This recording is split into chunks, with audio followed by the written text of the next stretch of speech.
the MPC voted by a 4-2 majority, that is, by a 4:2 majority, to reduce the policy repo rate by 75 basis points to 4.4%. Simultaneously, the fixed rate reverse repo rate, which sets the floor of the liquidity adjustment facility, that is the LAF corridor, was reduced by 90 basis points. This decision and the advancement of the MPC has been warranted by the disruptive force of the coronavirus. It is intended to, 1, mitigate the negative effects of the virus, 2, to revive growth, and above all, number 3, to preserve financial stability. We are living through an extraordinary and unprecedented situation. Everything hinges on the depth of the COVID-19 outbreak, its spread and its duration. Clearly, a war effort has to be mounted and is being mounted to combat the virus, involving both conventional and unconventional measures in a continuously battle-ready mode. Incidentally, we have in RBI quarantined 150 members of our staff and service providers together with the IT facilitators and the entire IT facility as a part of our business continuity plan. The plan was prepared and executed in a matter of days. In the second advance estimates of the National Statistics Office, which was released in February 2020, within the annual estimate of 5% for the year as a whole is now at risk. As regards the outlook for 2021, apart from continuing resilience of agriculture and allied activities, most other sectors of the economy will be adversely impacted by the pandemic, depending upon, I repeat, its intensity, spread, and duration. So if COVID-19 is prolonged and the supply chain disruptions get accentuated, the global slowdown could deepen with adverse implications for India.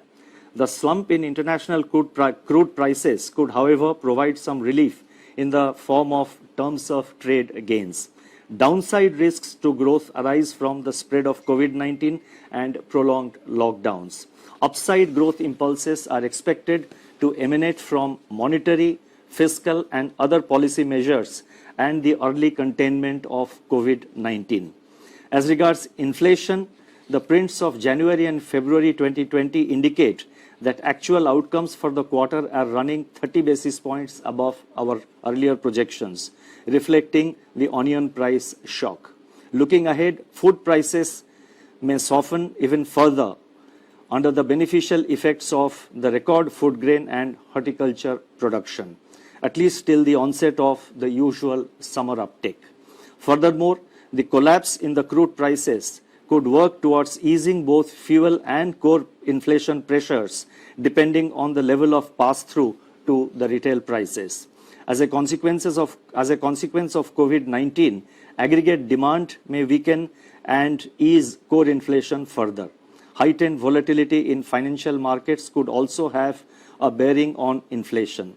Given this heightened volatility, unprecedented uncertainty, and extremely fluid state of affairs, projections of growth and inflation would be heavily contingent on, as I earlier said, the intensity, spread, and duration of COVID-19.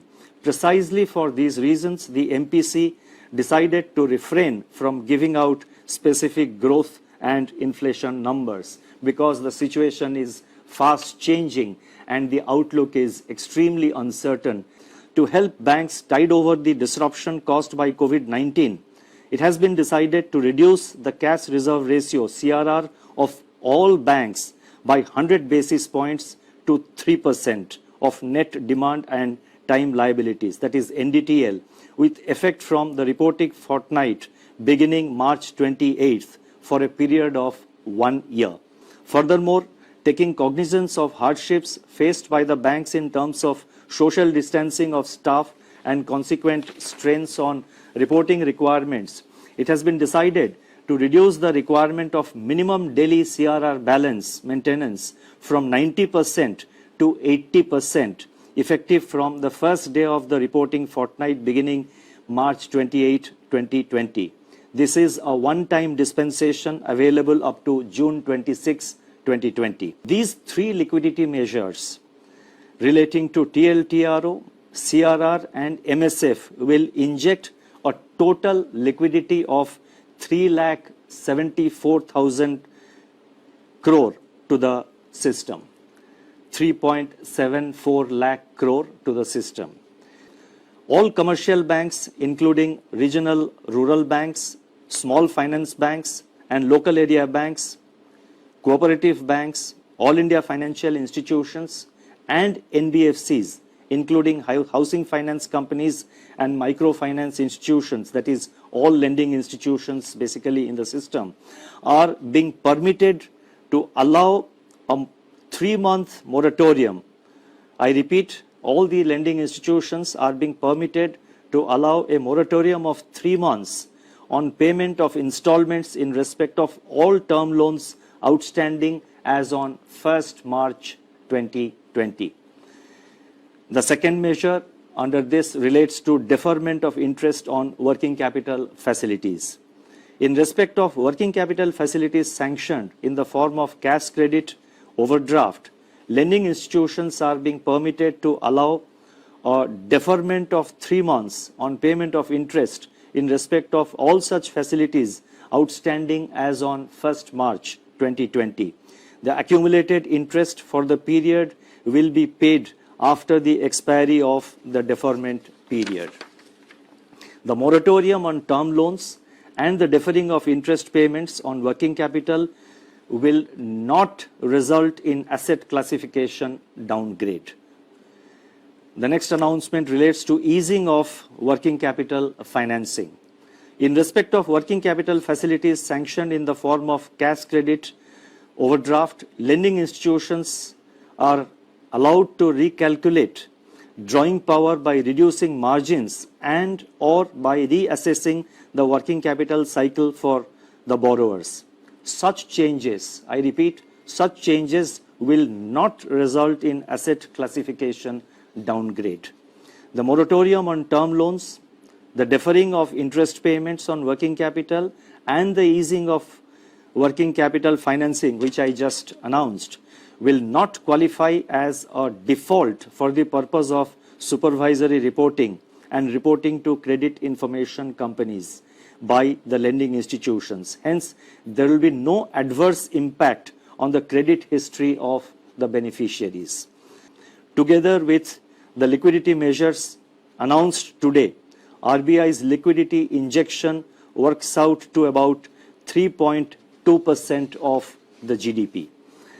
The RBI, I repeat, the RBI will continue to remain vigilant and take whatever steps are necessary to mitigate the economic impact of COVID-19 and preserve financial stability in the country.